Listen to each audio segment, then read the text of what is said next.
Ready? Good evening. Okay ભાઈ, આપણે manual અકાઉન્ટિંગના 7 કાર્યો પૈકીનું પ્રથમ કાર્ય ટુ કલેક્ટ ધ ડોક્યુમેન્ટ્સ. તો વેપારી પાસેથી તમારે કયા કયા ડોક્યુમેન્ટ્સ લેવાના થાય એનું લિસ્ટ આપણે સમજતા હતા. અને ટોટલ 18 પ્રકારના ડોક્યુમેન્ટ્સ આપણે વેપારી પાસેથી નોર્મલી લેવાના થાય. બધા જ ડોક્યુમેન્ટ્સ વેપારીને લાગુ પડતા હોય એવું જરૂરી નથી. તો એક વખત વેપારી સાથે ડિસ્કશન કરો અને જાણો કે એને કયા કયા ડોક્યુમેન્ટ્સની જરૂરિયાત છે, એ લોકોને કયા કયા ડોક્યુમેન્ટ્સ બને છે અને એ જ ડોક્યુમેન્ટ્સ આપણે લેવાના થાય. માગવાની જવાબદારી આપણી, દેવાની જવાબદારી એમની. ડન. ડોક્યુમેન્ટમાં 18 ડોક્યુમેન્ટ પૈકીનું પ્રથમ ડોક્યુમેન્ટ લાસ્ટ યરનું બેલેન્સ શીટ. ડન. તો લાસ્ટ યરનું જે બેલેન્સ શીટ છે એના માટેની જ આજે ડિસ્કશન કરવાનું છું. અને આ ટોપિક ઘણો બધો મહત્ત્વનો છે. સિમ્પલ, કારણ કે સાહેબ શરૂઆત જ ત્યાંથી થાય. આપણે કોઈ ઘરમાં ધાર્મિક કાર્ય કરીએ તો શરૂઆત કરીએ ગણેશ સ્થાપનાથી. એવી જ રીતે અમે અકાઉન્ટ લખવાની શરૂઆત લાસ્ટ યરના બેલેન્સ શીટ ઉપરથી કરીએ. તો જ્યારે તમે ક્લાયન્ટ સાથે વેરી ફર્સ્ટ ટાઈમ ડિસ્કશન કરતા હોય ત્યારે અમે ક્લાયન્ટને એક પ્રશ્ન પૂછીએ કે ભાઈ છેલ્લું કયું આઈટી રિટર્ન ફાઇલ થયેલું છે. હવે છેલ્લું કયું આઈટી રિટર્ન ફાઇલ થયેલું છે એ શું કામ પૂછવું? તો કે મને ખબર પડે કે મારે ક્યારથી લખવાનું છે. હવે અહીંયા આપણે ક્લાયન્ટ સાથે ડિસ્કશન કરતા હતા તો આપણે એને પહેલાં તો એ પૂછવું પડશે કે ભાઈ કેટલા વર્ષથી ધંધો છે. તો મને કીધું કે ભાઈ 20 વર્ષથી એમનો ધંધો ચાલુ છે. હવે 20 વર્ષથી ચાલુ છે તો અગેન નવું કન્ફ્યુઝન કે ભાઈ મારે ક્યારથી લખવાનું. તો એના માટે થઈને હું પ્રશ્ન કરીશ કે ભાઈ તમારું છેલ્લું આઈટી રિટર્ન કયું ફાઇલ થયેલું છે.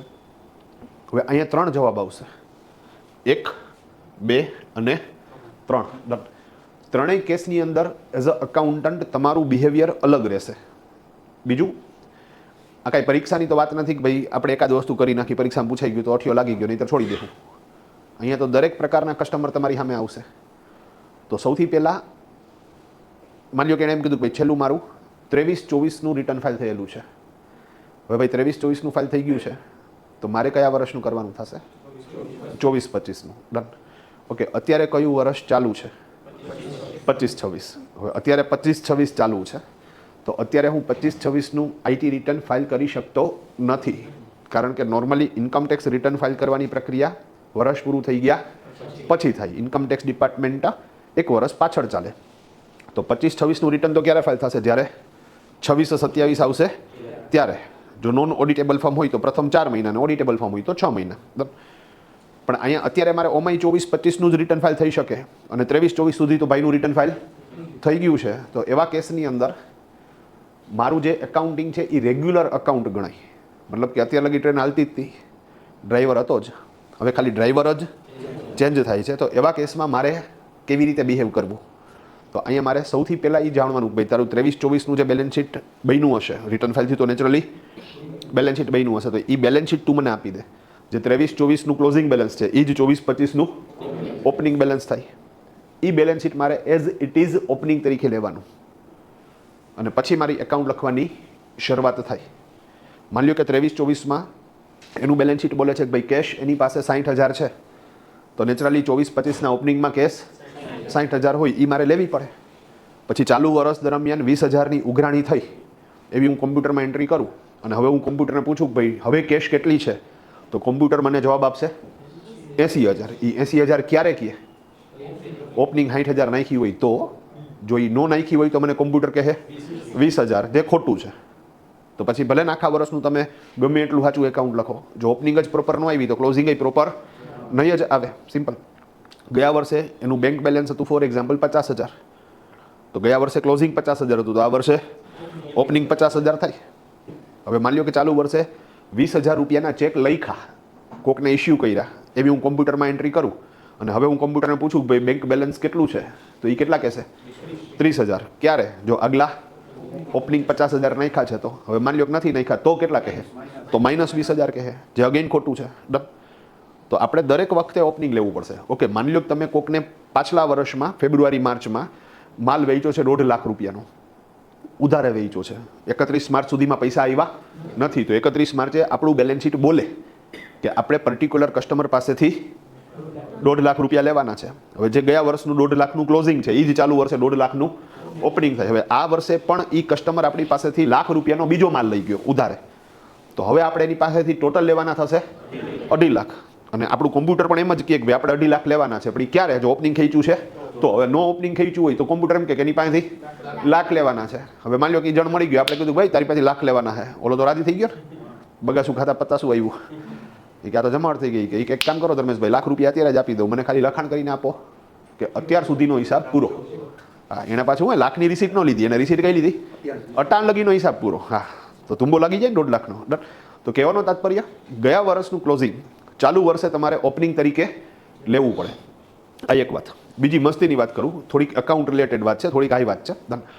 નોર્મલી અમે જ્યારે વાર્ષિક હિસાબો તૈયાર કરીએ ને વર્ષના અંતે, એમાં 3 રિપોર્ટ તૈયાર થાય: trading account, profit and loss account અને balance sheet.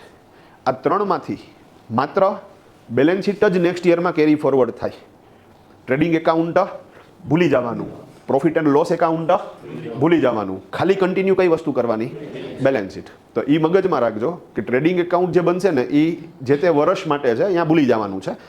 Profit and loss account છે એ ભૂલી જવાનું. બેલેન્સ શીટને શું કરવું પડે, તમારે કેરી ફોરવર્ડ કરવું પડે. ડન? સમજાવું તમને. ડન? માની લો કે કોઈ સિંધી વેપારી છે અને એટેક બેટેક આવ્યો અને ડૉક્ટરે કીધું કે ભાઈ હવે છેલ્લી 4 કલાક રહેશે. તો હવે એના 3 દીકરા છે, અમર, અકબર, એન્થની. હા, તો 3 જણા હોસ્પિટલ આવી ગયા કે ભાઈ બાપુજી હવે ટૂંકા ગાળા માટે છે, તો આપણે ખબર તો કાઢવી ને. હા, આવી ગયા. તો બાપુજીને ઓલે એને મમ્મી કહેતા જાય કે અમર ક્યાં ગયો, તો કે આર્યો. કે ભાઈ કેમ છો પપ્પા? કે હા. એ કે વચલો ક્યાં? તો કે આર્યો પપ્પા. કે હું અહીંયા છું. કે હા. એ કે નનકો ક્યાં? તો કે પપ્પા હું અહીંયા છું. એ કે એમ નહીં તો દુકાને કોણ હે? કે હા, સિંધી હે ને સાહેબ, એને લોહીમાં ધંધો હોય. તો અહીંયા મૂળ કહેવાનો વાત એ હતી કે હવે એ મરણ પથારીએ છે, તો હવે એ એના 3 બાળકો અહીંયા એની સામે છે, તો એ એને શું કહેશે? એ જે કહે ને એ લાસ્ટ યરનું બેલેન્સ શીટ, જે હવે આગળ શું થશે, ઓપનિંગ તરીકે કેરી ફોરવર્ડ થશે. સમજાય છે વસ્તુ આખી? સમજાવું તમને. ડન? એ શું કહેતો કે એ કે ભાઈ જો આપણે દીકરા આટલી જગ્યાએ પ્રોપર્ટી છે અને એના દસ્તાવેજ આ લોકરમાં રાખ્યા છે અને એની એક ચાવી તારા મમ્મી પાસે છે, તો નાગરિક બેંકમાં તારા મમ્મીને લઈ જાજે અને લોકરમાંથી દસ્તાવેજ બધાય કાઢી લેજે. તો બાપને હોય ને ભાઈ બાળકો માટે આટલી બધી પ્રોપર્ટી બનાવી તો એને ઉપયોગમાં આવે નેચરલી.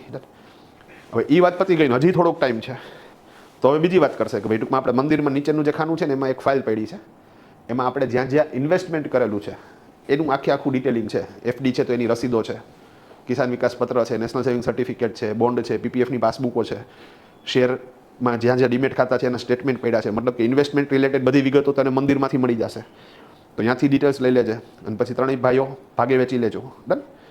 હજી થોડોક ટાઈમ વધ્યો છે, તો હવે શું કહે?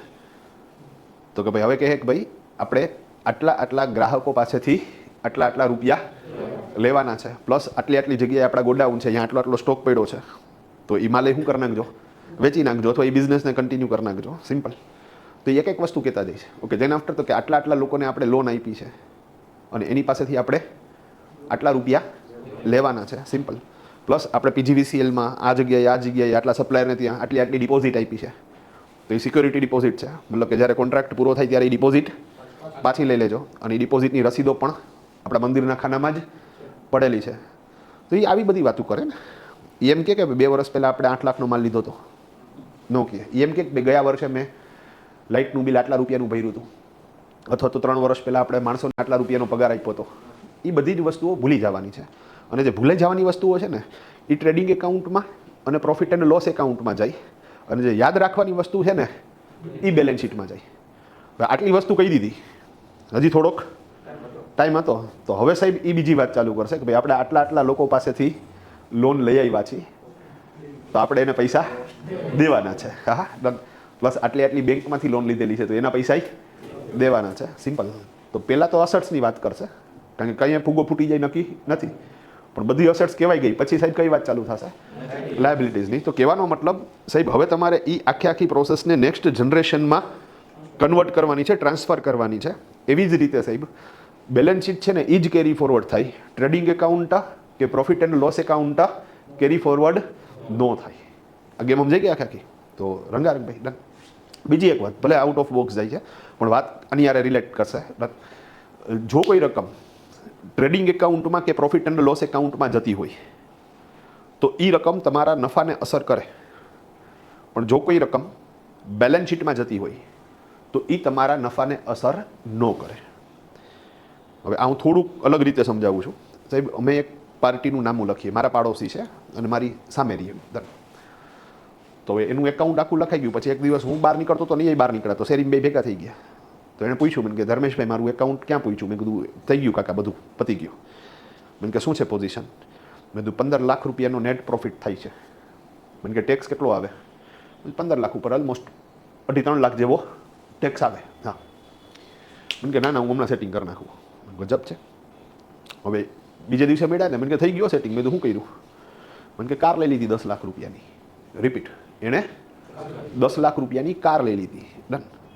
હવે કાર લીધે તમારો પ્રોફિટ ન ઘટે, એ મગજમાં રાખજો. કારણ કે કાર છે ને એ રોકાયેલો રૂપિયો ગણાય, એ ખર્ચો નથી. તો કાર છે ને એ બેલેન્સ શીટમાં આવે. રૂપિયો ક્યાં રોકાણો? તો કે કારમાં. કેટલો? તો કે 10 લાખ. ક્યાંથી આવ્યા? તો કે પોતાના છે. અને કાર લીધી હોય તો માની લો કે ચેકથી કાર લીધી, તો બેંકમાં 12 લાખ પડ્યા હતા, એની બદલે હવે 2 લાખ થઈ ગયા. તમે સમજી ગયા? તો કાર 10 લાખથી વધી ગઈ ને બેંક 12 લાખ હતી, એની બદલે કેટલી થઈ ગઈ? 2 લાખ. મતલબ કે એની બે અસર ક્યાં ગઈ? બેલેન્સ શીટમાં ગઈ. હવે જો બે અસર બેલેન્સ શીટમાં ગઈ છે તો તમારા ટ્રેડિંગ કે પ્રોફિટ એન્ડ લોસને તો કોઈ અસર જ નથી થઈ. અને પ્રેક્ટિકલી ટ્રેડિંગ અને પ્રોફિટ એન્ડ લોસ ઉપરથી જ તમારો નેટ પ્રોફિટ કેલ્ક્યુલેટ થતો હોય. તો એવા કેસમાં ઘણી બધી વખત એવું બને છે કે જે બિઝનેસ પર્સન્સ છે એને આ અમુક નિયમોની ખબર જ નથી. એ બચાડો કાર લઈ આવ્યો, એને તો મનથી એમ છે કે ભાઈ 10 લાખ રૂપિયાનો મારો ખર્ચો થઈ ગયો. ખરેખર ખર્ચો નથી. હા, એ કારનું જે ડેપ્રિશિએશન હોય પર્ટિક્યુલર યરની અંદર, એ એને એક્સપેન્સ તરીકે બાદ મળે, પણ કારની ટોટલ વેલ્યુ એક્સપેન્સ તરીકે બાદ ન મળે. બીજું, આ વાત અત્યારે મેં ખાલી એક બીજના સ્વરૂપમાં તમારા મગજમાં નાખી છે. જ્યારે આપણે અકાઉન્ટિંગ ડિટેલમાં સમજશું ત્યારે આ વસ્તુ તમને કન્ટિન્યુ યાદ આવશે. આનાથી ફાયદો એ થાય સાહેબ કે કોઈ પર્ટિક્યુલર ટ્રાન્ઝેક્શન્સ તમારા હાથમાં આવે ને તો તમે ખાલી એટલું વિઝ્યુઅલાઇઝ કરો કે આની ઇફેક્ટ ક્યાં જશે, ટ્રેડિંગમાં જશે, પ્રોફિટ એન્ડ લોસમાં જશે કે બેલેન્સ શીટમાં જશે, અને તમે એનાથી ડિસાઇડ કરી શકશો કે આ ટ્રાન્ઝેક્શન્સથી નફો વધશે કે ઘટશે. વાર્ષિક હિસાબ છે ને સાહેબ એવું ચેપ્ટર છે જે એકચ્યુઅલી આપણે ભણવામાં સૌથી છેલ્લે આવશે. હજી કાંઈ મેં ભણાવવાનું ચાલુ નથી કર્યું, પણ એ ચેપ્ટર એવું હોય કે સાહેબ આજની તારીખે અમે જ્યારે વાર્ષિક હિસાબને જોઈએ ને ત્યારે 1-2 વસ્તુ એવી દેખાય કે જે નવી હોય. મતલબ કે આજ દિવસ સુધી એ પોઈન્ટ ઓફ વ્યૂથી આપણે વાર્ષિક હિસાબને જોયું જ ન હોય. હા, મેં જેટલા અનુભવ કર્યા નહીં તો તમારી યારે શેર કરીશ, પણ હું ગેરંટીથી કહું તમને કે તમે જ્યારે એ જોશો ને ત્યારે તમને એમાં દર વખતે શું થાય? એ નવું દેખાશે. આપણે આકાશમાં વાદળો હોય અને વાદળોની ઉપર તમે જોવો ને તો તમને એમાં કંઈક પિક્ચર દેખાય. હવે પાછું આપણને કંઈક અલગ દેખાતું હોય, પાછા તમે તમારા વાઈફને છોકરાઓને પૂછો તો એને કંઈક અલગ દેખાતું હોય. તો દરેકના એક કાલ્પનિક વસ્તુ છે, પણ વાર્ષિક હિસાબ બહુ જબરદસ્ત છે. જ્યારે ભણશું ત્યારે તો બહુ ડિટેલિંગમાં જશું, પણ અહીંયા મૂળ વાત વાર્ષિક હિસાબ પૈકી જે 3 રિપોર્ટ બને છે, trading account, profit and loss account અને બેલેન્સ શીટ, આપણે ત્રણેય ખેંચવાના નથી, માત્ર બેલેન્સ શીટ ખેંચવાનું છે. તો તારું 23-24નું બેલેન્સ શીટ તું મને આપ, એને હું 24-25ના ઓપનિંગ તરીકે લઉં અને પછી 24-25નું એકાઉન્ટ લખવાનું ચાલુ કરી દઉં. હા, અહીંયા મારે એક બીજી વસ્તુનું ધ્યાન રાખવાનું છે. જો રનિંગ એકાઉન્ટ છે તો, કારણ કે અહીંયા ખાલી ડ્રાઈવર જ બદલાણો ને, તો અહીંયા મારે બીજું ધ્યાન રાખવાનું છે કે પાછલા વર્ષોમાં એને પ્રોફિટ સેટ કરવા માટે એના જૂના અકાઉન્ટન્ટે જે કાંઈ સેટિંગ પાર પાડ્યા હતા, મારે એક્ઝેક્ટ એ જ સેટિંગને કન્ટિન્યુ કરવા પડશે, મને ગમે કે ન ગમે. સમજાણી વાત આખી? માની લો પ્રોફિટ સેટ કરવા હાટું, અગેન આ ખોટી વસ્તુઓ છે પણ હવે લોકો કરે છે, સિમ્પલ વસ્તુ. તો હવે એને પ્રોફિટ સેટ કરવા માટે થઈને માની લો ચોપડે ખોટા ખર્ચાની અંદર સેલેરી દેખાડ્યો, એકચ્યુઅલી સેલેરી 1 લાખનો, તેની બદલે દેખાડી દીધો 5 લાખનો. તમે સમજી ગયા?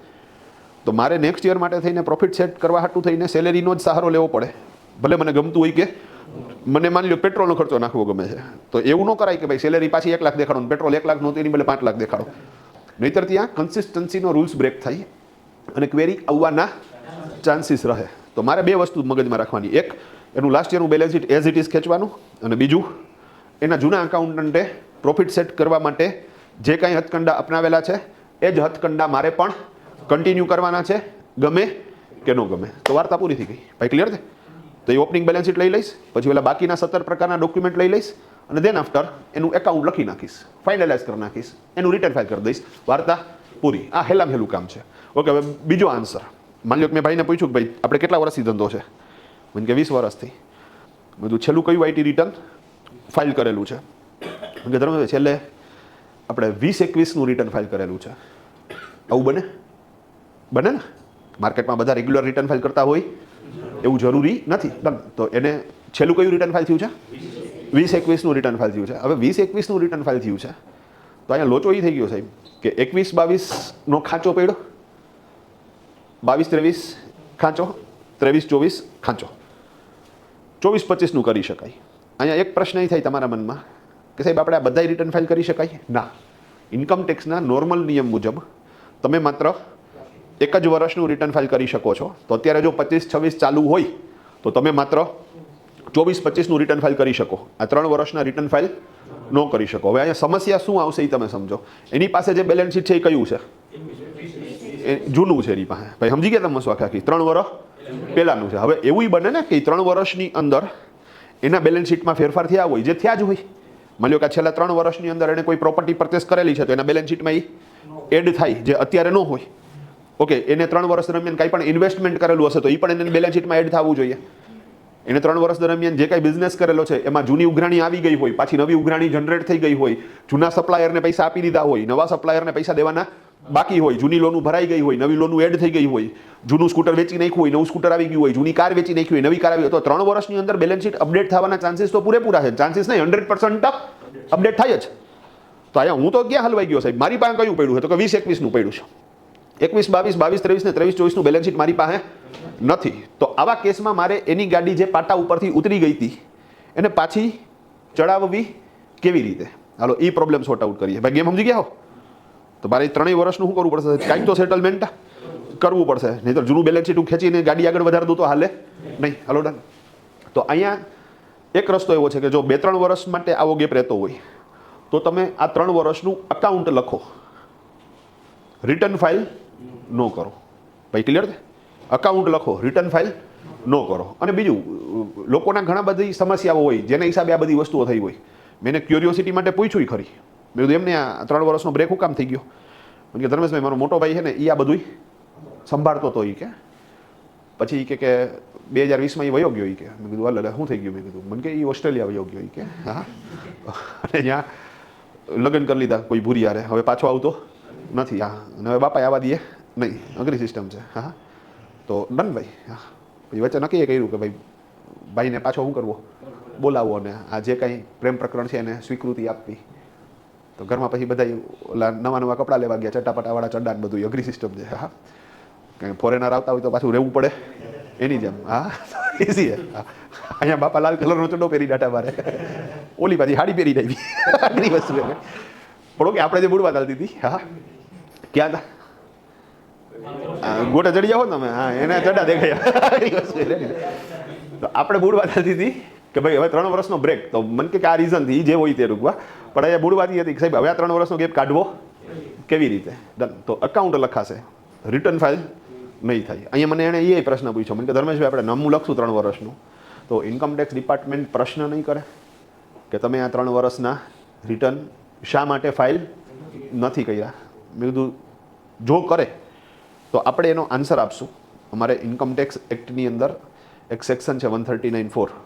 હવે એમાં સ્પષ્ટપણે એવું કીધું છે કે જો કોઈ ઇન્ડિવિજ્યુઅલ હોય અને જો એની આવક ટેક્સેબલ આવક કરતાં ઓછી હોય તો એવા કેસમાં આઈટી રિટર્ન ફાઇલ કરવું ફરજિયાત નથી. It's not mandatory to file income tax return while your income is below taxable income. તો માની લો કે ક્વેરી આવી પણ ખરી તો આપણે આન્સર આપી દેશું ભાઈ we are not liable to file income tax return because our income is below taxable income as per under section 139(4). તો જવાબ આપી દેવું, કોઈ ચિંતા નથી. પણ નહીં આવે એનું બીજું રીઝન કહું કે જો એ સમય દરમિયાન એણે હાઈ વેલ્યુ ટ્રાન્ઝેક્શન્સ કર્યા હોય તો સાહેબ ઇન્કમ ટેક્સવાળા વેરી નેક્સ્ટ યર જ શું કરી નાખે? એની ક્વેરી કરી નાખે.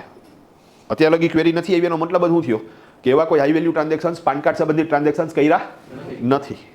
તો ઇઝી પ્રોસેસ. તો અહીંયા 3 વર્ષના હું એકાઉન્ટ લખીશ. હા, અહીંયા હું એકાઉન્ટ લખું ત્યારે મારે એ ધ્યાન રાખવાનું કે મારે આવક છે ને સાહેબ એ ટેક્સેબલ આવક કરતાં ઓછી દેખાડવાની છે. તો માની લો કે 2.5 લાખ બાદ મળતા હોય તો આવક 2.5 લાખ કરતાં ઓછી દેખાડીશ. ભાઈ ક્લિયર છે આખી વસ્તુ? ડન. રિટર્ન ફાઇલ નહીં કરું, ટેક્સેબલ આવક કરતાં આવક ઓછી દેખાડીશ, રિટર્ન ફાઇલ નહીં કરું અને એ ગાડીને પાટે ચડાવી દઈશ. તો ફોર એક્ઝામ્પલ 20-21નું તો બેલેન્સ શીટ છે.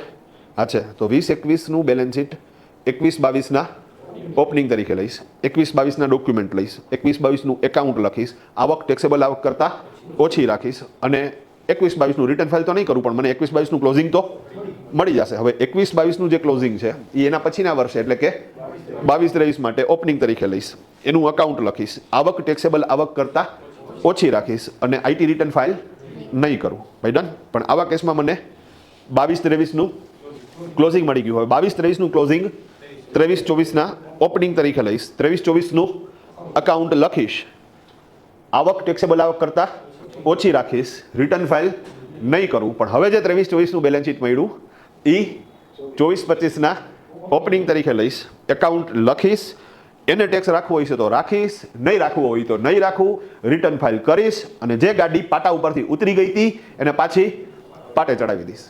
તો આવું બને બને. અને હવે ત્રીજો કેસ, માની લો મેં પૂછ્યું છેલ્લા કેટલા વર્ષથી બિઝનેસ છે. જો આપણે બે કેસની વાત કરીએ, પહેલો કેસ રેગ્યુલર એકાઉન્ટ છે તો લાસ્ટ યરનું બેલેન્સ શીટ ખેંચી લ્યો, વાર્તા પૂરી. બીજો કેસ 2 કે 3 વર્ષનું રિટર્ન ફાઇલ નથી થયું તો એકાઉન્ટ લખીને કરી નાખો સાહેબ, રિટર્ન છેલ્લા 1 જ વર્ષનું ફાઇલ થશે અને દર વર્ષે જે એકાઉન્ટ લખો એમાં આવક ટેક્સેબલ કરતાં ઓછી દેખાડો. That's all, done. હા, ત્રીજો કેસ આવ્યો કે સાહેબ અત્યાર લગી ક્યારેય રિટર્ન ફાઇલ જ નથી કર્યું, દે ધનાધન 20 વર્ષથી દાબીને ધંધો કર્યો પણ રિટર્ન કોઈ દિવસ ફાઇલ નથી કર્યું. અહીંયા પ્રશ્ન એ થાય કે સાહેબ આવા લોકો હોય માર્કેટમાં? 93%. કેટલા? 93%. સાહેબ 7% લોકો જ આઈટી રિટર્ન ફાઇલ કરે છે. તો સાહેબ આ છે ને એ આપણા માટે મોસ્ટ આઈએમપી છે. શું કામ ને? તો કે તમે એકાઉન્ટિંગ શીખો છો, તમે પ્રોફેશનલ એકાઉન્ટિંગ શીખો છો તો તમારો ઉદ્દેશ્ય એ જ છે કે ભાઈ માર્કેટમાં હું પ્રોફેશનલ એકાઉન્ટિંગનું કામ કરું. હવે આ જે કાર્યો છે એ બધા કેવા છે તો કે જેમાં ઓલરેડી એકાઉન્ટન્ટ છે, મતલબ કે જો એ એના જૂના એકાઉન્ટન્ટથી નારાજ હશે તો જ આપણી પાસે આવશે. તો હવે એક તો કામ 7% વાળું છે અને એમાંય ઓલરેડી બધા ગોઠવાઈને બેઠા છે. તો આપણા માટે ઓપન માર્કેટ કયું છે સાહેબ? 93% વાળું ઓપન માર્કેટ છે. તો ત્યાંથી કામ મળવાના ચાન્સીસ સૌથી વધારે છે સાહેબ. ડન. બીજું માં શું થાય ખબર છે, ઓલાની પાસે જૂનો એકાઉન્ટન્ટ હતો એટલે એની એક એક્સપેક્ટેશન બંધાઈ ગઈ છે. હવે જો તમે એ એક્સપેક્ટેશનમાં સેટ ન થયા ને તો એ હલવાડા. જ્યારે અહીંયા તો કંઈ બચાડા એકાઉન્ટ કોઈ દી લખાયું જ નથી તો તમે એને જે કહો એ માની લે. તુમ જો કહો દિન તો હમ દિન કહેંગે, તુમ જો કહો રાત તો હમ રાત કહેંગે. અઘરી સિસ્ટમ છે. તમે એને જે કહે બચાડો માની લે. હા, અહીંયા આપણે એને કોઈ ખોટી સલાહ દેવાની વાત નથી પણ અગેન એની કોઈ એક્સપેક્ટેશન એટલી બધી હોતી નથી. બહુ સિમ્પલ વસ્તુ છે ભાઈ. ક્લિયર છે આખી વાત? ડન. તો આના ઉપર ફોકસ કરજો સાહેબ. હવે અહીંયા સાહેબ 20 વર્ષથી નામું લખાણું જ નથી તો એવા કેસની અંદર એની ગાડી પાટે ચડાવી કેવી રીતે? 20 વર્ષના એકાઉન્ટ લખાય જેમણે આપણે બીજા કેસમાં વાત કરતા હતા ટૂંકમાં, એ વસ્તુ પોસિબલ થાય? નો થાય સાહેબ. કારણ કે 20 વર્ષ પહેલાંના ડોક્યુમેન્ટ જ ન હોય. હું તમને કહું 18 વર્ષ પહેલાંનું બેંકનું સ્ટેટમેન્ટ આપો, 20 વર્ષ પહેલાં લાઇટનું બિલ આપો, પોસિબલ જ નથી સાહેબ. કેવી રીતે હોય? અને ઇવન કાયદા મુજબ જે રનિંગ બિઝનેસ છે, જે લોકો રિયલમાં આર્થિક પ્રવૃત્તિ કરે છે એને 7 વર્ષ સુધીના જ ડોક્યુમેન્ટ સાચવવાના છે. હા, તો અહીંયા બધા ડોક્યુમેન્ટ મળે બધાના એકાઉન્ટ લખવા એ પ્રેક્ટિકલી પોસિબલ નથી. તો આવા કેસની અંદર મારે શું કરવું? તો આવા કેસની અંદર મારે મૌલિક બેલેન્સ શીટ તૈયાર કરવું. નવી વાત કઈ? મૌલિક બેલેન્સ શીટ મારે છે ને એક વિઝ્યુલાઇઝ કરવાનું. વિઝ્યુલાઇઝ શું કરવાનું? તો કે ભાઈ જો એ લોકો રેગ્યુલર અકાઉન્ટ લખતા હોત તો આજની તારીખે એનું બેલેન્સ શીટ કેવું હોત? રિપીટ, જો એ લોકો રેગ્યુલર અકાઉન્ટ લખતા હોત તો આજની તારીખે એ લોકોનું બેલેન્સ શીટ કેવું હોત? એ મારે વિઝ્યુલાઇઝ કરવું પડશે અને કાલ્પનિક રીતે એક બેલેન્સ શીટ તૈયાર કરવું પડશે જે ભલે બનાવું છું કાલ્પનિક રીતે વિઝ્યુલાઇઝ કરીને પણ છતાંય એના રિયલ બેલેન્સ શીટ સાથે એ મેચ થશે. બીજું બનશે પછી જ ઓપનિંગ ખેંચાશે અને પછી જ ઓલા 17 ડોક્યુમેન્ટની એન્ટ્રી થાય. તો મારી શરૂઆત જ અટકી જાય જો હું આ વસ્તુ ન કરું તો. અને 93% કેસમાં આપણા માટે આ મોટું માર્કેટ છે. હવે એને કવર કરવા હાટું થઈને આ વસ્તુ તો આવડવી જ જોઈએ. સિમ્પલ ભાઈ, ગેમ સમજાણી? તો એના માટે થઈને મારે ક્લાયન્ટ સાથે અમુક ડિસ્કશન કરવું પડશે અને ધેન આફ્ટર હું તારણ કાઢીશ, હું એને પ્રશ્ન કરીશ, એ મને જવાબ આપશે અને એ મુજબ મારું ઓપનિંગ બેલેન્સ શીટ બનવાનું શરૂ થશે. ભાઈ આ ઓકે છે? ડન. તો મેં કીધું છેલ્લા કેટલા વર્ષથી ધંધો? મને કે 20 વર્ષથી. મેં કીધું છેલ્લું કયું આઈટી રિટર્ન ફાઇલ કરેલું? મને કે ધર્મેશભાઈ એકઈ વખત ફાઇલ કર્યું નથી. મેં કીધું ઓકે, તો પછી એક કામ કરી. મેં કીધું આપણે ઓપનિંગ બેલેન્સ શીટ બનાવવું પડશે. મેં કીધું આપણે ફર્મ છે એ કેવી છે? મને કે પ્રોપ્રાઇટરી ફર્મ છે. ઓકે, પ્રોપ્રાઇટરી કે પાર્ટનરશિપ? તો અહીંયા ફર્મ કેવી છે? અને મને અંદાજ આવી જ ગયો હતો કે એ પ્રોપ્રાઇટરી હોય. કારણ કે જો પાર્ટનરશિપ ફર્મ હોય તો સાહેબ દર વર્ષે રિટર્ન ફાઇલ થતું જ હોય. કારણ કે એનો કાયદો એવો છે કે સાહેબ તમે એમાં આવક કરો કે ન કરો, ઇવન ટ્રાન્ઝેક્શન્સ કરો કે ન કરો, તમારે પાર્ટનરશિપ ફર્મ છે ને એટલે રિટર્ન તો ફાઇલ કરવું જ પડશે ભાઈ. ક્લિયર છે આખી વસ્તુ? તો પ્રોપ્રાઇટરી હોવાના ચાન્સીસ હતા. પ્રોપ્રાઇટરી ફર્મ છે. બધું કોણ છે પ્રોપ્રાઇટર? મને કે મારા પપ્પા પ્રોપ્રાઇટર છે. હાલો રેડી? તો હવે એના પપ્પાની ઉંમર માની લ્યો કે ફોર એક્ઝામ્પલ 60 વર્ષ છે. તો એવું તો નથી કે રિટર્ન અત્યારે ફાઇલ કરે તો એ આ જ વર્ષેથી કમાવાનું ચાલુ કરે છે. એના ફાધર જ્યારે 18 વર્ષના હતા ત્યારથી કમાય છે. હવે માની લો કે એના પપ્પા 18 વર્ષના હતા ત્યારથી કમાય છે. તો ત્યારથી સાહેબ એના એકાઉન્ટ લખાતા હોત, લખાતા નથી પણ માની લ્યો કે લખાતા હોત, તો સાહેબ એના બેલેન્સ શીટમાં ડિટેલ્સ એડ થતી જાત ને. માની લો કે એના પપ્પા 25 વર્ષના થયા ત્યારે જે બચતો થઈ એ બચતોમાંથી એણે એક મકાન લીધું, તો એ મકાન એના બેલેન્સ શીટમાં એડ થઈ જાત. ઓકે, એના પપ્પા 30 વર્ષના થયા ત્યારે એણે બચતમાંથી દુકાન લીધી, તો એના બાપાજીના બેલેન્સ શીટમાં 2 વિગત હોત, મકાન હોત અને દુકાન હોત. સિમ્પલ. ઓકે, એના પપ્પા 35 વર્ષના થયા તો એણે સ્કૂટર લીધું બજાજ, તો હવે એના બાપુજીના બેલેન્સ શીટમાં 3 વસ્તુ હોત, મકાન હોત, દુકાન હોત અને સ્કૂટર હોત. ડન. 40 વર્ષના થયા તો એણે કાર લીધી મારુતિ વેન, તો હવે એના બાપુજીના બેલેન્સ શીટમાં 4 વસ્તુ હોત, મકાન, દુકાન, સ્કૂટર અને કાર. 45 વર્ષના થયા ત્યારે એણે એક પ્લોટ લીધો, તો મકાન, દુકાન, સ્કૂટર, કાર, પ્લોટ હોત. પછી 50 વર્ષના થયા તો ઓલું જૂનું સ્કૂટર હતું બજાજી વેચી નાખ્યું અને એની બદલે એક્ટિવા લીધું, તો હવે એના બેલેન્સ શીટમાંથી બજાજ વયું ગયું હોય અને એક્ટિવા એડ થઈ ગયું હોય. 55 વર્ષે સાહેબ એના પપ્પાએ સ્વિફ્ટ ગાડી લીધી, તો ઓલી મારુતિ વેન વેચી નાખી, તો એના બેલેન્સ શીટમાંથી વહી ગયું અને સ્વિફ્ટ આવી ગઈ હોય. તો કહેવાનો તાત્પર્ય એ છે કે સાહેબ એનું અત્યારે કેવી રીતે બેલેન્સ શીટ હશે એ આપણે એક વખત શું કરવું પડે? વિઝ્યુઅલાઇઝ કરી લેવું પડે. અને બીજું એ હું પોતે વિઝ્યુઅલાઇઝ ન કરી શકું, મારે ક્લાયન્ટ સાથે વાતચીત કરવી પડે. બીજું, ક્લાયન્ટને નથી ખબર કે એણે મને શું કહેવાનું છે, તો મારે જ વાતચીત દરમિયાન એની પાસેથી વિગતો કઢાવવાની છે. ભાઈ ક્લિયર છે આખી વાત? અને એ ફરજિયાત વાળું છે. આમાં કોઈ મારે એના ગુપ્ત રહસ્યો જાણી લેવાની વાત નથી, પણ મારે એની ડિટેલ્સ તો જોશે. તો કઈ કઈ વિગતો મારે એની પાસેથી લેવાની? તો મેં એને કીધું ભાઈ તારા પપ્પાના નામે 1 એપ્રિલ 2024 જેટલું હોય, એના નામે જેટલું હોય અને એનો રૂપિયો જ્યાં જ્યાં હોલ્ડ થયેલો હોય, હોલ્ડ પકડેલો હોય, ડન હે? હા, એની ડિટેલ્સ તારે મને શું કરવાની છે? આપવાની છે. હા. મને કે કઈ કઈ વિગત દેવાની?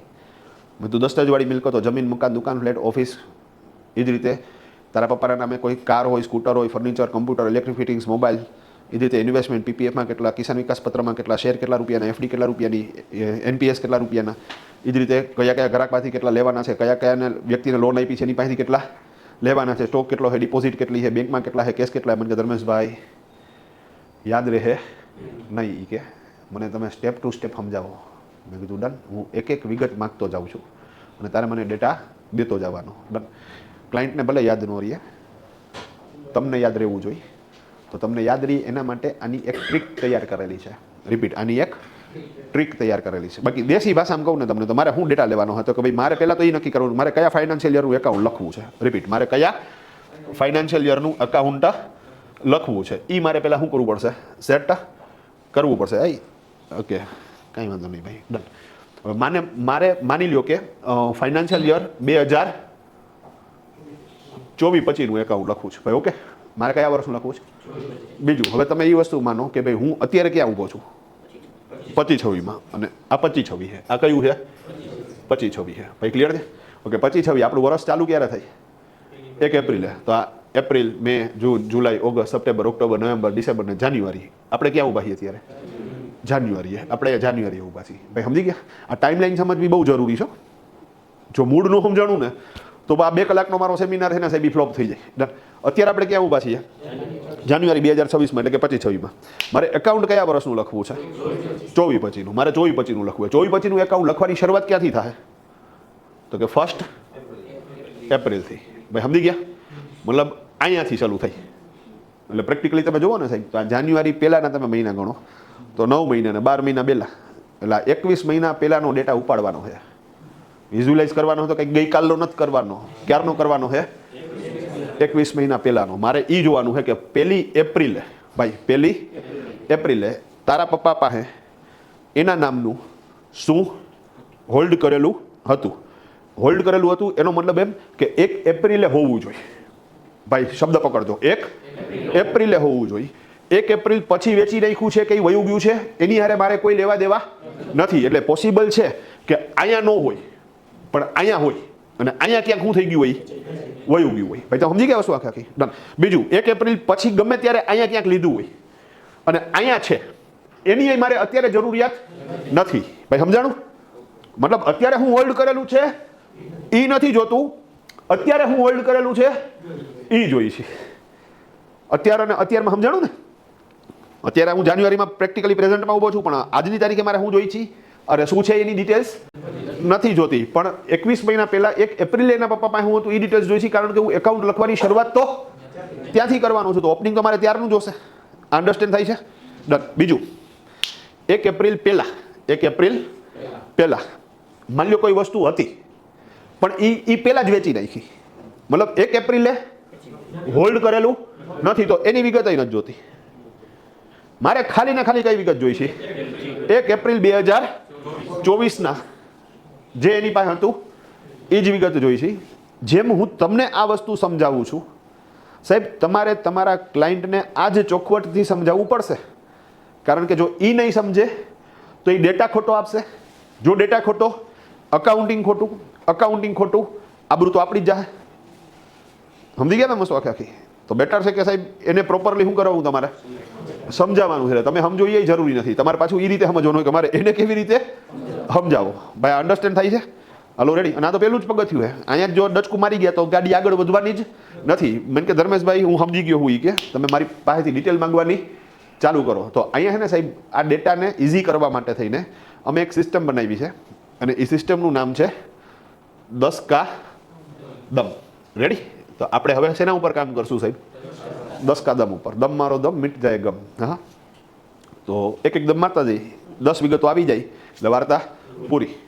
બીજું, આ અમે જે એકાઉન્ટિંગ લખીએ છીએ એ અનુભવ ઉપરથી મેં આ 10 મુદ્દાઓ તૈયાર કર્યા છે, કે જો આ 10 મુદ્દાઓ આપણે એની સાથે ડિસ્કસ કરી લઈ અને આ 10 વિગતો આપણે એની પાસેથી માગી લઈ, તો પછી સાહેબ ઓલમોસ્ટ ઓપનિંગ બેલેન્સ શીટ મૌલિક રીતે તૈયાર થઈ જશે. પછી કોઈ વિગત છૂટવાના ચાન્સીસ નથી. ભાઈ ક્લિયર છે આખી વાત? હાલો ડન. તો અને બીજું, તમે થીમ સમજી ગયા હો એટલે તમારી રીતે તમે આમાં પ્લસ માઇનસ કરી શકો. તો 10 કા દમમાં પહેલો દમ આપણે એક વિગત લેતા જઈએ સાહેબ. ડન. ઓકે, અહીંયા હું 2 રીતે એક જ વાત સમજાવીશ. હું 10 વસ્તુ સમજાવીશ કે કઈ 10 વસ્તુ માંગવાની છે. તો અહીંયા 2 રીતે સમજાવીશ કે એક તો કઈ વસ્તુ માંગવાની છે, અને બીજું એ ડિટેલ્સ આવશે તો મારે એની નોંધ કઈ રકમથી કરવાની છે. સમજાણું? માની લો કે એના પપ્પાએ કોઈ મકાન લીધેલું હતું 40 વર્ષ પહેલાં, હજી છે, અને એ જ મકાનમાં એ લોકો રહે છે, એટલે એ મકાન મારે ઓપનિંગ તરીકે દેખાડવું પડે. હવે મકાન દેખાડવું પડે, ફાઇનલ થઈ ગયું. કઈ રકમથી દેખાડવાનું? ભાઈ સમજી ગયા? કઈ રકમથી? એ એક પ્રશ્ન છે. તો અહીંયા હું 2 સોલ્વ કરીશ, કે મારે કઈ વિગત દેખાડવાની છે એ સોલ્વ કરીશ, અને એ કઈ રકમથી દેખાડવાની છે એ સોલ્વ કરીશ. એટલે ભવિષ્યમાં તમને કોઈ ક્વેરી રહેવી જ ન જોઈએ. ઘણી વાર તમે લખવાનું ચાલુ કરો, તમે ઓપનિંગ બેલેન્સ શીટમાં ખબર છે મકાન દેખાડવાનું, પછી હલવાડી થાય કા તો કે લીધું તું 40 વર્ષ પહેલા, હવે લીધું તું 40,000નું, પાછો એનો દસ્તાવેજ 10,000નો બનાવ્યો હતો, આજની તારીખે મકાન 2 કરોડનું છે. તો હલવાડી થાય કે મારે કઈ રકમ દેખાડવાની? 40,000નું લીધું તું એ દેખાડવાનું, 10,000 રૂપિયાનો દસ્તાવેજ બનાવ્યો હતો એ દેખાડવાનું, કે આજની તારીખે 2 કરોડ છે એ દેખાડવાનું. આ પ્રશ્ન છે, હું સમજાવીશ એટલે એનો આન્સર મળી જશે. ભાઈ ક્લિયર છે? ચાલો ક્લિયર કરીએ એકદમ.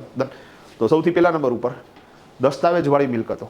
મારે એને જ પૂછવું પડશે. મેં કીધું તારા પપ્પાના નામે 1 એપ્રિલ 2024 દસ્તાવેજવાળી મિલકતો જે હોલ્ડ કરેલી હોય, અને કંઈ અસંખ્ય તો હોય નહીં તો એ તો ગણી શકશે. મને ધર્મેશભાઈ અમારું મકાન, જે મકાનમાં અમે રહી છીએ, મેં કીધું કોના નામે છે? મને કંઈ પપ્પાના નામે છે.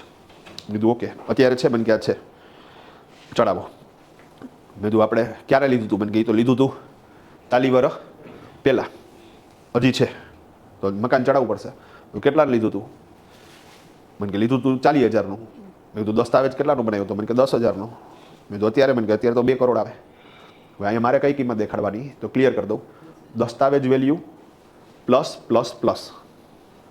ફરીથી દસ્તાવેજ વેલ્યુ પ્લસ પ્લસ પ્લસ. મતલબ તો કે દસ્તાવેજ કેટલાનો હતો? 10,000. તો 10,000 પ્લસ સ્ટેમ્પ ડ્યુટી. દસ્તાવેજ બન્યો હોય તો સ્ટેમ્પ ડ્યુટી તો લાગી હોય. અત્યારે 6% છે.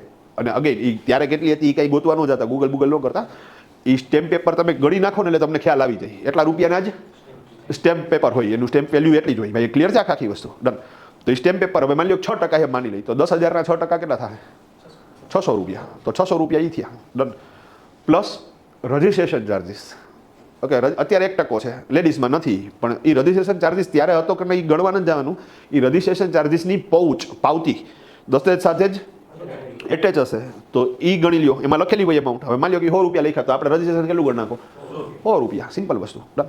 અને દેન આફ્ટર તો કે સાહેબ બાકીની રકમ છે ને એ દલાલી અને વકીલની ફીમાં લમસમ કેલ્ક્યુલેટ કરી નાખવાની. અહીંયા એક્ઝેક્ટ ફિગર આપણી પાસે હોય નહીં, તો રાઉન્ડ કરવા હાટું એક્ઝેક્ટ કરી નાખો તો 300 રૂપિયા શું કરી નાખો સાહેબ તમે? દલાલી અને વકીલની ફી, કારણ કે દસ્તાવેજ બનાવવા હાટું વકીલે રાખ્યો હોય ને, અને પ્લસ બ્રોકર રાખ્યો હોય, તો એ લમસમ ગણી નાખો. એમાં ગણો નો ગણો હાલે, પણ હું કહું થોડી ઘણી રકમ શું કરવી જોઈએ આપણે?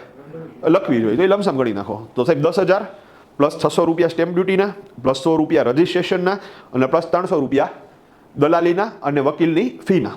તો ટોટલ કેટલા રૂપિયાથી ચડાવીશ? 11,000થી ચડાવીશ. ભાઈ સમજાણી વાત? તમને એમ થાય 10 તો 10 નો હે ભાઈ, 11થી ચડાવવાનું છે, 10થી ચડાવવાનું નથી. ડન. અકાઉન્ટિંગનો એક રૂલ્સ છે કે મિલકતની કિંમતમાં મિલકત મેળવવા માટેનો ખર્ચો એડ કરવો પડે, અને એ એડ થઈ ગયા પછી ઇન્ક્લુડ અમાઉન્ટથી જ મિલકત કન્સિડર થાય. તમે એર કન્ડિશન લીધું હોય 32,000નું અને ઇન્સ્ટોલેશન ચાર્જિસ 3,000 આપ્યો હોય, તો તમારે બેલેન્સ શીટમાં એર કન્ડિશન 35,000થી ચડાવવાનું છે. ભાઈ ક્લિયર છે આખી વસ્તુ? ડન. તો મિલકત પ્લસ મિલકત એકવાર કરવાનો એક્સપેન્સ મિલકતની કિંમતમાં જ પ્લસ કરવાનો થશે. હાલો અન્ડરસ્ટેન્ડ? ડન. મેં કીધું આ સિવાય, મને કે આ સિવાય આપણી દુકાન છે એ કે. મેં દુકાન ક્યારે લીધેલી? મને કે નહીં 25 વર્ષ તો થઈ ગયા કે. મેં કીધું કેટલાની લીધી હતી? મને કે લીધી હતી 5 લાખની, દસ્તાવેજ 2 લાખનો બનાવ્યો હતો, તો મારે કઈ રકમ દેખાડવાની? 2 લાખ. મેં કીધું આજે કેટલી કિંમત ગણાય? મને કે આજે તો 3 કરોડ ગણાય. અઘરું હે, આજની કિંમત દેખાડવાની નહીં હો. ડન. તો આપણે કઈ દેખાડશું? 2 lakh plus stamp duty plus registration plus દલાલી અને વકીલની ફી. ભાઈ ઓકે થઈ જાય? ડન. મેં કીધું આ સિવાય, મને કે આ સિવાય એક પ્લોટ છે પણ એમાં એક કન્ફ્યુઝન છે. મેં કીધું શું કન્ફ્યુઝન છે? મને કે પ્લોટ છે ને એ 10 વર્ષ પહેલાં લીધેલો છે. મેં કીધું ઓકે. કેટલાનો લીધો હતો? મને કે પ્લોટ આપણે 10 લાખનો લીધેલો છે. મેં કીધું ઓકે. દસ્તાવેજ કે 4 લાખનો બનાવેલો છે. મેં કીધું ઓકે. પણ એ કે એમાં છે ને 50% દસ્તાવેજ પપ્પાના નામે છે ને 50% દસ્તાવેજ મમ્મીના નામે છે. મેં કીધું ડન. હવે અહીંયા દેખાડવાનું? હા દેખાડવાનું છે, પણ અહીંયા દસ્તાવેજ 50% તો એ ઉલ્લેખ ઓલરેડી દસ્તાવેજમાં હોય જ. ભાઈ ક્લિયર છે? ડન. તો આપણે 4 લાખનો દસ્તાવેજ છે તો પપ્પાના બેલેન્સ શીટમાં કેટલા દેખાડશું? 2 લાખ. તો 2 લાખ પ્લસ પ્લસ પ્લસ, પણ એ પ્લસ પ્લસ પ્લસ વાળું એ બધું શું કરી નાખવાનું તમારે? એ અડધું કરી નાખવાનું. ભાઈ ઓકે થઈ જાય? તો એ રકમથી પ્લોટ ચડશે, અને એના મમ્મીનું જ્યારે આપણે ભવિષ્યમાં એકાઉન્ટ લખશું ત્યારે એમાં પણ એ પ્લોટ અડધી રકમથી ચડશે. ભાઈ ગેમ સમજાણી? તો ઇઝી પ્રોસેસ. મેં કીધું આ સિવાય, મને કે ના આ સિવાય કોઈ આપણે દસ્તાવેજવાળી મિલકતો નથી. તો એકદમ મારી લીધો આપણે. કયો? તો કે દસ્તાવેજવાળી મિલકતો, અને એમાં કઈ રકમથી લખશું? તો કે દસ્તાવેજ value plus plus plus. That's all. Done. મને કે આ સિવાય? મેં કીધું આ સિવાય હવે જે સેકન્ડ નંબરનો દમ લાગે છે એમાં 6 વસ્તુ આવશે. કેટલી? 6. યાદ રહી જાય. પહેલાં 6 યાદ રાખી લ્યો. પહેલાં વાહનો યાદ રાખો. તો વાહનોમાં સ્કૂટર અને કાર. તો સ્કૂટર અને કાર. હાલો આટલું યાદ રહી ગયું? ડન.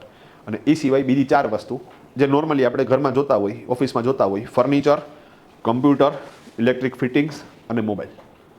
ભાઈ સમજી ગયા? તો આ 6 વસ્તુ તમારે ઓપનિંગ તરીકે દેખાડવી પડશે.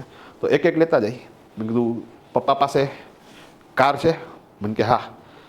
મેં કીધું કઈ છે? મને કે પહેલાં મારુતિ વેન હતી, એ 10 વર્ષ પહેલાં વેચી નાખી, અને પછી સ્વિફ્ટ લીધી. પછી સ્વિફ્ટ હમણાં 4 મહિના પહેલાં વેચી નાખી, અને ટાટા હેરિયર લીધી. ઓકે. હવે સાહેબ મારે કઈ દેખાડવાની?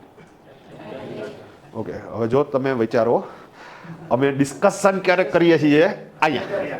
ભાઈ સમજાણું? હવે 4 મહિના પહેલાં એટલે અહીંયા થયું. ભાઈ સમજી ગયા?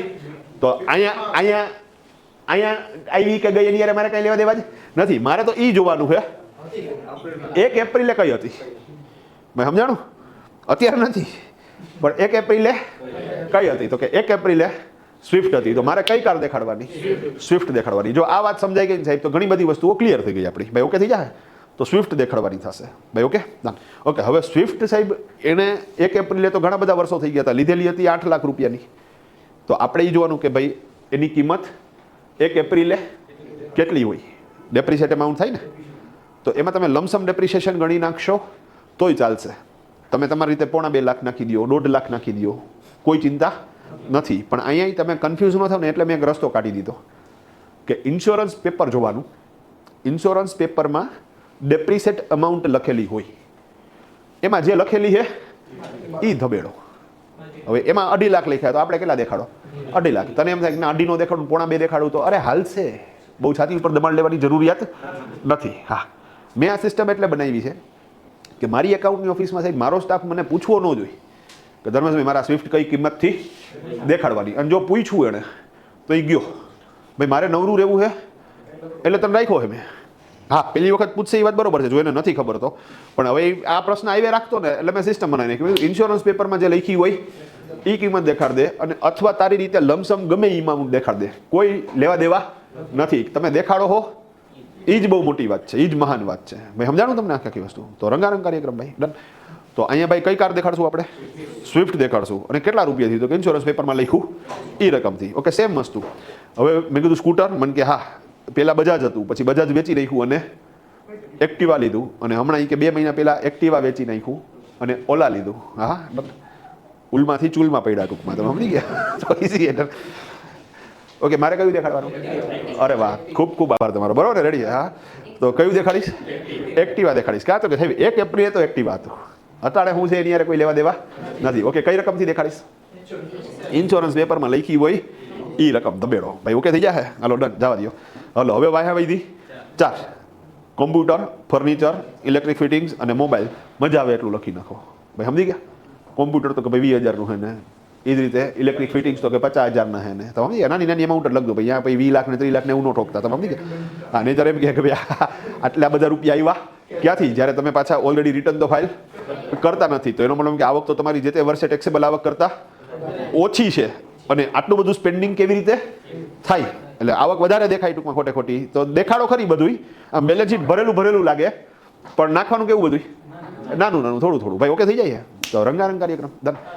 તો 4 આંકડામાં જા. મોબાઈલ કેટલાનો? તો કે ભાઈ 3,500. એટલે હા રેડી. હા ત્યાં ક્યાં કોઈ જોવા આવે? આ તો ખાલી બેલેન્સ શીટ હીરું ભૈરું રહે ને ટૂંકમાં, તમે સમજી ગયા? ડન. બાકી કોઈ ચિંતા નથી. માની લો કે 4 વસ્તુ નહીં દેખાડો તોય ચાલશે, પણ અગેન એ બાજુ મારે નથી જવું. આપણે જેટલું છે એટલું પ્રોપર દેખાડો, અને એક ટેવ જ એવી પાડો કે જે કામ કરશું એ કેવું કરશું? એ પ્રોપર કરશું છે. ડન. તો ઇઝી. તો 2 દમ માર લીધા ને, ઇઝી. એક દસ્તાવેજવાળી મિલકત, એમાં દસ્તાવેજ વેલ્યુ પ્લસ પ્લસ પ્લસ. બીજું સ્કૂટર અને કાર ઇન્સ્યોરન્સ પેપરમાં લખી છે એ ડેપ્રિસિએશન એમાઉન્ટ, અને ધેન આફ્ટર તો કે કમ્પ્યુટર, ફર્નિચર, ઇલેક્ટ્રિક ફિટિંગ્સ અને મોબાઈલ લમસમ. હલો હવે ત્રીજો દમ. રેડી? ડન. ઇન્વેસ્ટમેન્ટ. ત્રીજી કઈ વસ્તુ આવી? ઇન્વેસ્ટમેન્ટ. બીજી એક વચ્ચે ડિસ્ક્લેમર ચોખોટ કરી દઉં ખાલી, કે અહીંયા હું જે 10 વિગતો લઉં છું ને, એ 10 વિગતો એવી છે કે જે આપણો રોકાયેલો રૂપિયો છે. એટલે ઇન શોર્ટ હું બેલેન્સ શીટની અસેટ્સ બાજુ અત્યારે હું કરું છું?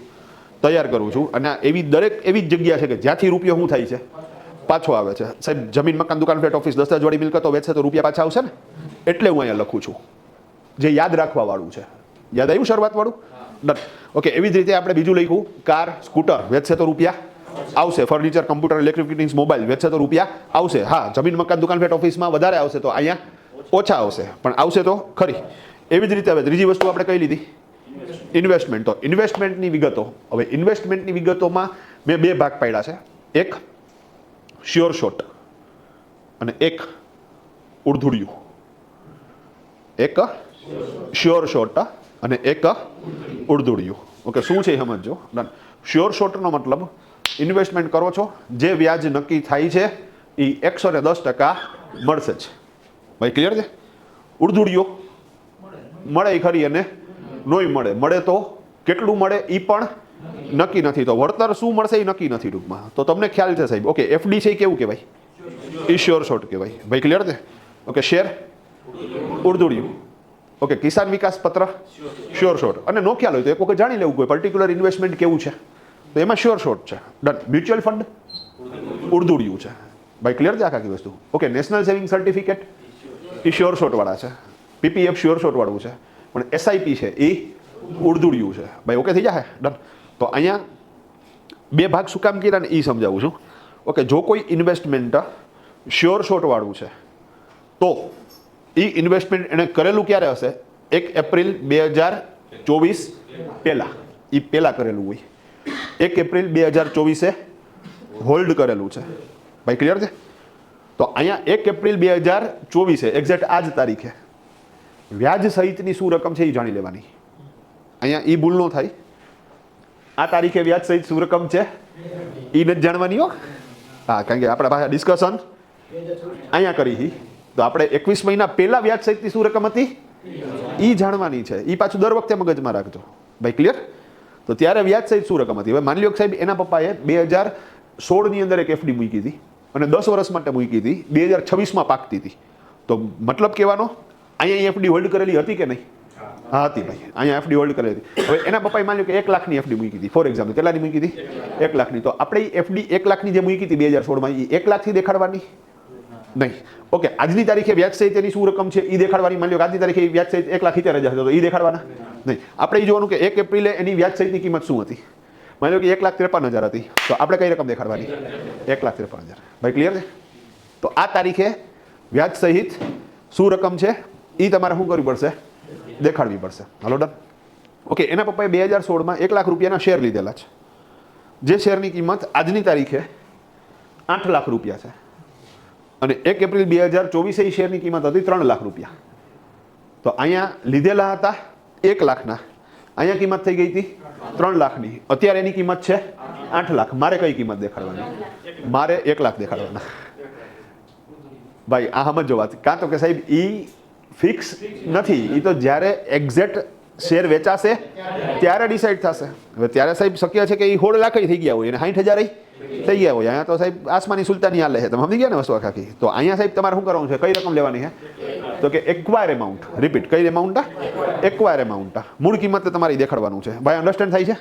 તો રંગારંગ ભાઈ ડન.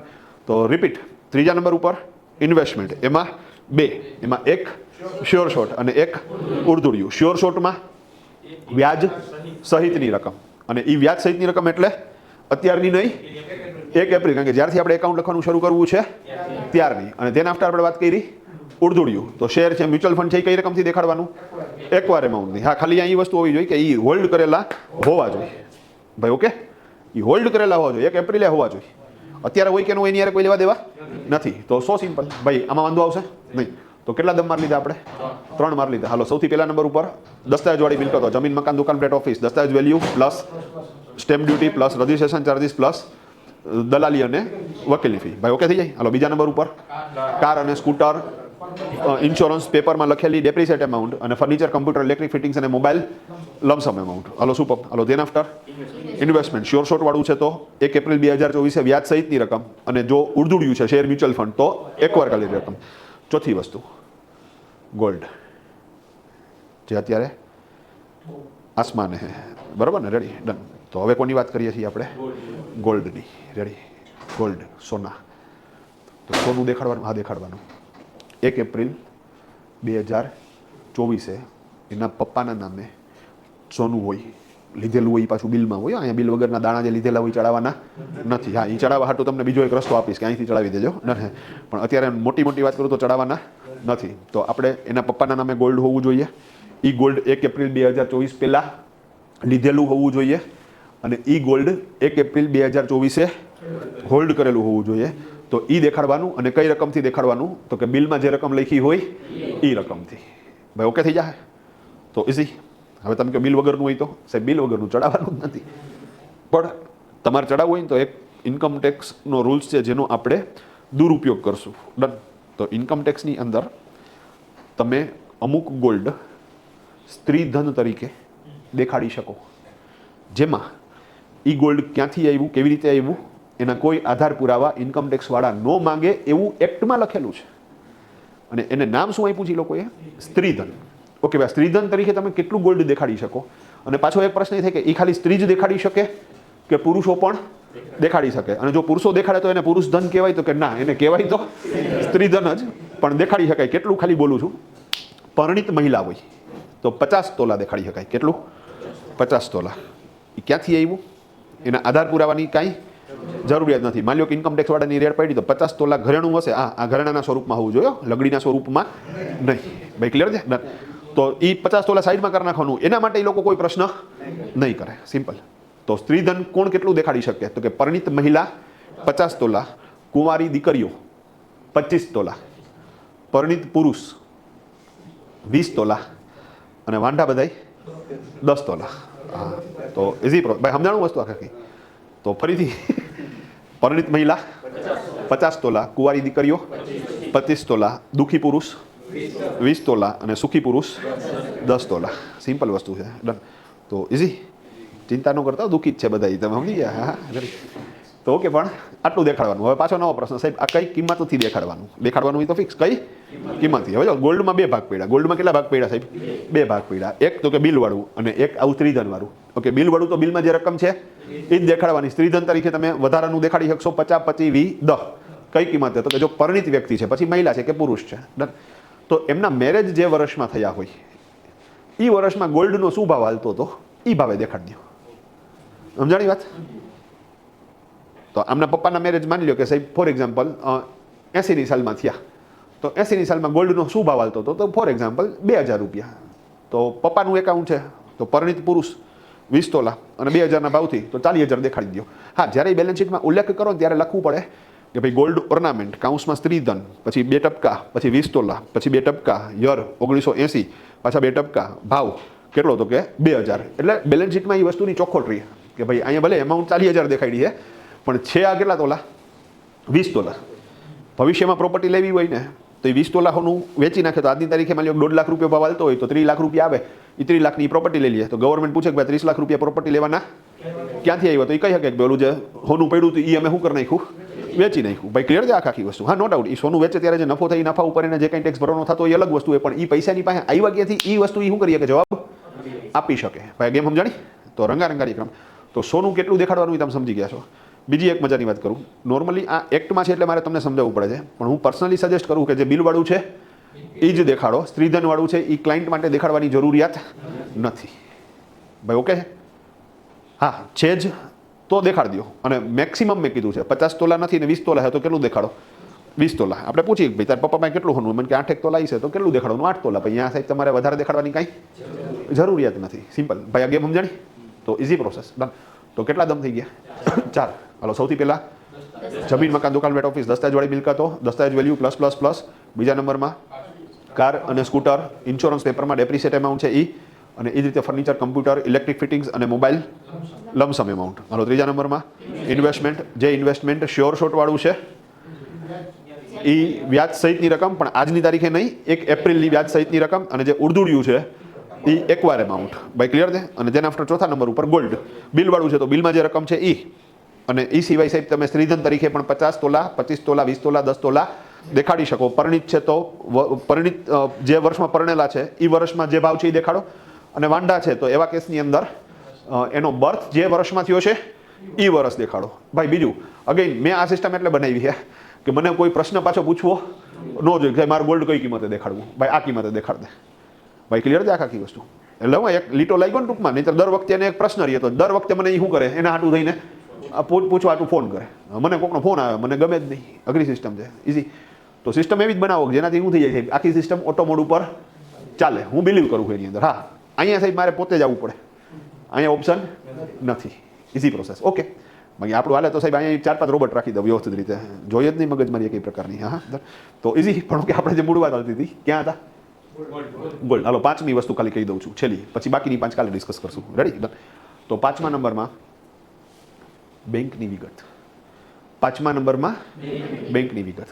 હવે અહીંયા પ્રોપ્રાઇટરી ફોર્મ છે તો પેઢીનું તો ખાતું હશે જ, સાથે સાથે એના પપ્પાના નામના પર્સનલ અકાઉન્ટ જેટલા હોય એની વિગત પણ મારે લેવી પડશે. અહીંયા મગજમાં રાખજો કે આપણે પ્રોપ્રાઇટરી ફોર્મ હોય છે એટલે પેઢીનું અકાઉન્ટ લખવાનું છે અને એમાં પર્સનલ એન્ટ્રીઓ પણ એડ કરવાની છે, મર્જ કરવાની છે. ભાઈ ક્લિયર છે આખી વસ્તુ? તો મેં કીધું તમારી ફર્મનું નામ મને કે વિરુટી સેન્ટર. મેં કીધું વિરુટી સેન્ટરનું ખાતું મને કે HDFCમાં. તો મેં કીધું એ HDFCનું ખાતું તો કરંટ ખાતું છે એ તો મને ડિટેલ્સ આપ જ. સાથે સાથે તારા પપ્પાના પર્સનલ ખાતા મને કે 4 બેંકમાં છે. મેં કીધું 4-4ની વિગત આપ. મને કે એમાંથી 3 દેખાડવા છે, 1 નથી દેખાડવું. મેં કીધું તારે નહીં નક્કી કરવાનું, ડિટેલ્સ તારે મને બધી આપવાની. ભાઈ ક્લિયર છે આખી વસ્તુ? ઇઝી. ઘણી વખત શું છે, એને ઇન્કમ ટેક્સના નિયમો નથી ખબર તો એ કે આ દેખાડવું એના નથી દેખાડવું ને એમ ન હાલે. ફરજિયાત હું જે બોલ્યો ને બધું એ બધું ફરજિયાત વાળું છે, એ દેખાડવું જ પડશે. સિમ્પલ. તો મને ડિટેલ્સ આપી દે. અને એ કેવી રીતે આપવાની? તો કે તારે છે ને 1 એપ્રિલ 2024થી, રિપીટ, 1 એપ્રિલ 2024થી અત્યાર લગીનું સ્ટેટમેન્ટ મને લઈ આવી દે. હવે એકચ્યુઅલી મને જે 5-5 સ્ટેટમેન્ટ આપશે ને એમાં મારે તો સાહેબ જે પહેલી એન્ટ્રી છે 1 એપ્રિલની એ જ જોવાની છે. તો તમને એમ થાય તો બાકીની વિગત, અરે બાકીના ડોક્યુમેન્ટ માટે થઈને મારે વિગત તો જોહે ને, તો એ બાને શું થઈ ગઈ? આવી ગઈ. તો અત્યારે સ્ટેટમેન્ટમાં જે ઓપનિંગ બેલેન્સ લખેલું હશે એ જ હું ચડાવીશ. ભાઈ ક્લિયર છે આખી વાત? તો ટોટલ કેટલી વાત થઈ ગઈ? 5. એક વખત રિપીટ પછી ક્લિયર, બરાબર. હાલો સૌથી પહેલાં દસ્તાવેજવાળી મિલકતો, દસ્તાવેજ plus plus plus car, scooter, insurance પેપરમાં ડેપ્રિસિએટ અમાઉન્ટ અને ફર્નિચર, કમ્પ્યુટર, ઇલેક્ટ્રિક ફિટિંગ્સ અને મોબાઈલ લમસમ. ત્રીજા નંબરમાં ઇન્વેસ્ટમેન્ટ શ્યોર શોર્ટ વાળું છે તો 1 એપ્રિલ 2024 વ્યાજ સહિતની રકમ અને શેર માર્કેટ કે મ્યુચ્યુઅલ ફંડ ઉડધુડ્યું છે તો એક્વાયર એમાઉન્ટ, પણ બે કેસમાં 1 એપ્રિલે હોલ્ડ કરેલું હોવું જોઈએ.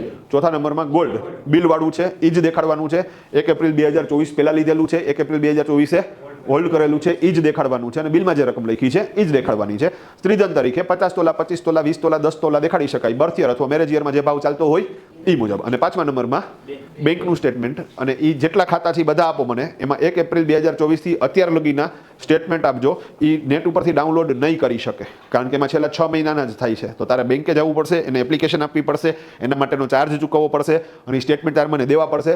અત્યારે સ્ટેટમેન્ટમાંથી ખાલી પહેલી લીટીમાં જે ઓપનિંગ લખી છે એ જ મારે જોશે, પણ પછીના માગી એટલે લીધા કે ભાઈ વર્ષ દરમિયાન બાકીના ડોક્યુમેન્ટની એન્ટ્રી કરીશ ત્યારે સ્ટેટમેન્ટ ઉપરથી પણ એન્ટ્રી થશે. તો 5 વસ્તુ થઈ ગઈ. બાકીની 5 આપણે સોમવારે, કાલ રવિવાર છે, સોમવારે જો 26 જાન્યુઆરીની રજા રાખવાના હશું તો મેસેજ આવી જશે. ભાઈ ક્લિયર છે? કારણ કે અમુક જણા છે ને આપણા ગામડાવાળા બધા શનિ રવિ હોમ કરીને શું કરી ગયા, એ વયા ગયા. તો એવું હશે તો આપણે શું કરી નાખશું, રજા રાખી દઈશું એટલે એ લોકોને મિસ ન થાય. ભાઈ ક્લિયર છે? તો અત્યારે અટકાવીએ.